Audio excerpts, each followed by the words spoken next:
else, think of a time, would you like to share with the group here, when accountability was missing and it cost you a great deal in your life? I had a business association, and we had an asset that was worth $3,267,000,000. My associate wasn't completing his job. When I brought up for conversation, he made assumptions, and there was no way to clean it up. I wrote off over $1 billion worth of asset just so I wouldn't have to deal with the guy. Wow. Give him a hand. Thank you for sharing that.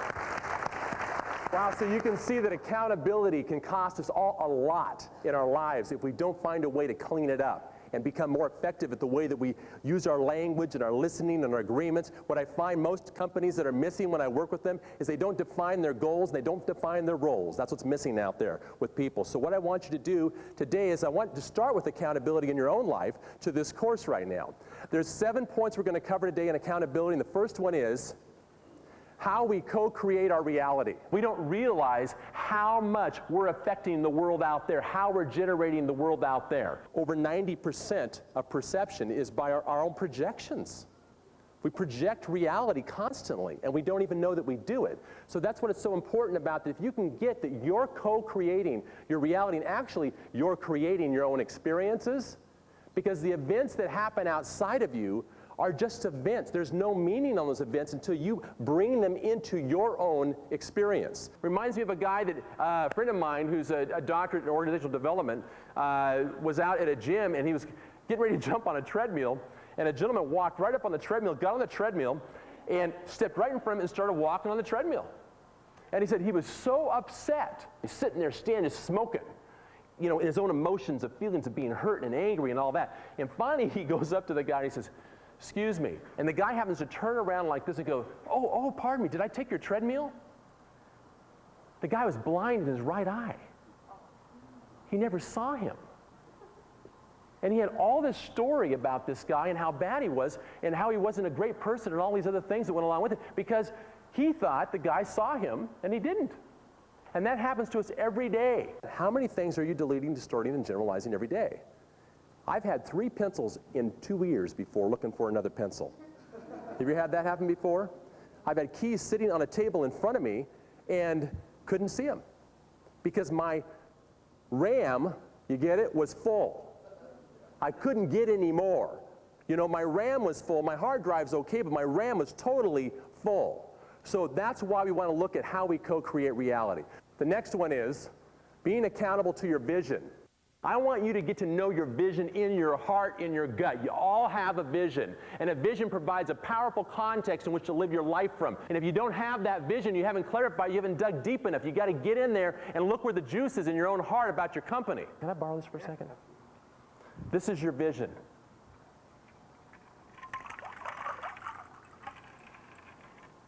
It shapes the content. What do you have in your life and your business? How is it shaping the people in your community? We talked about being in the here and now, the present moments. Like right now, we may be in the there and then. Like how many people right now feel like they need to go to the bathroom? Anybody? Okay, so that's probably taking you away from here just a minute.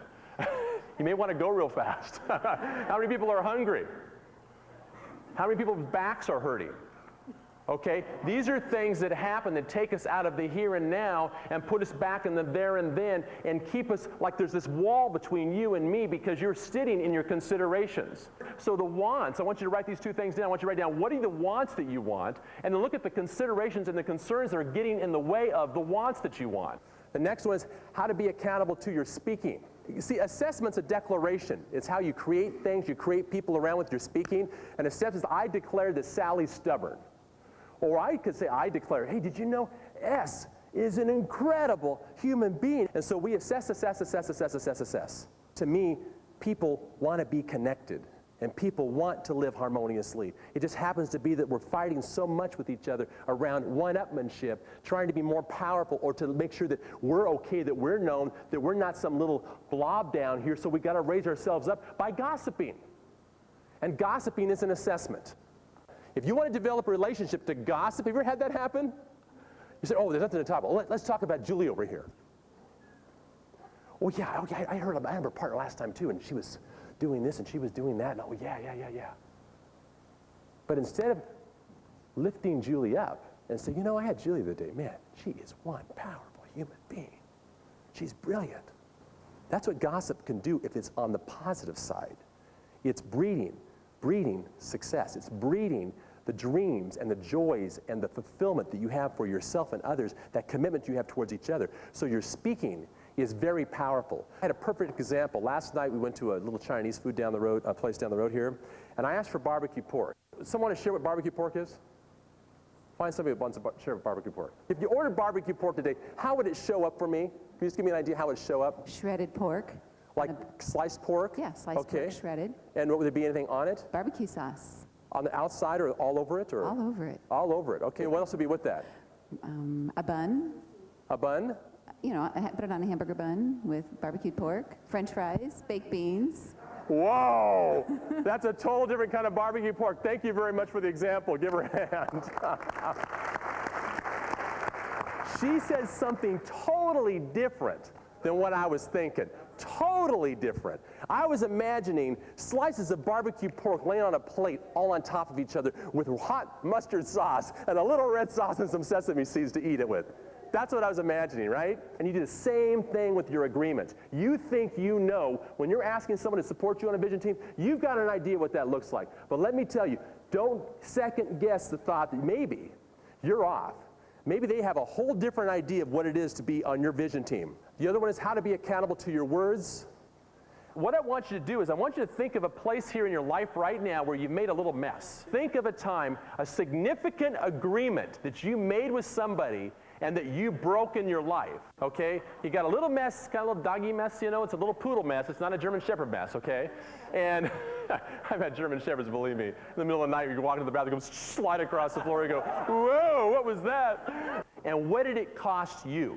You lose clarity, you lose friendships, you lose the love of your life, you lose the dream of your life. Why would you want to break your word? And we have to be creating each other and being accountable to the words that we use each other, because the agreements that we have in the enterprise system is really to bring in like money, capital, to bring in, you know, connections, to bring in ideas. These are all things we're making agreements. Can you imagine if you're not being your word, how lousy the system could work? If you're willing, only if you're willing, and willing is the key. You got to be willing before you have a breakthrough. You got to be willing to say to your partner that you can count on me for being my word in this community and in life. The other one is how to be accountable to your listening. It's like it's doing a dance. It's like a dance, you know what I mean? It's like this connection, this interconnection of the listening, the speaking, and paraphrase. It's like you're in the zone with somebody. I'd say there's three kinds of listening. There's what we call identification listening. Oh, I've done that before. Associative kind of listening. Oh, that reminds me, my mom was there too. She did that too. And there's what I call deep listening. Listening for the unknown. Listening for someone's greatness. Listening on the very edge, the tip of their tongue, waiting for the gold nugget to fall out. Really listening to people, being present in the here and now. What I've been taught is the listening itself generates the reality out there of that person. It starts when you're a powerful coach, you listen to them in a way that actually brings their greatness out of them by your listening. That's the action that it is. The other one, which I love, one of my favorites, is being accountable to your being. It's kind of like the foundation of all of it, who you're being in the matter. Being accountable to who you're being. That's kind of abstract sounding. I heard people say, what do you mean being? Who are you being?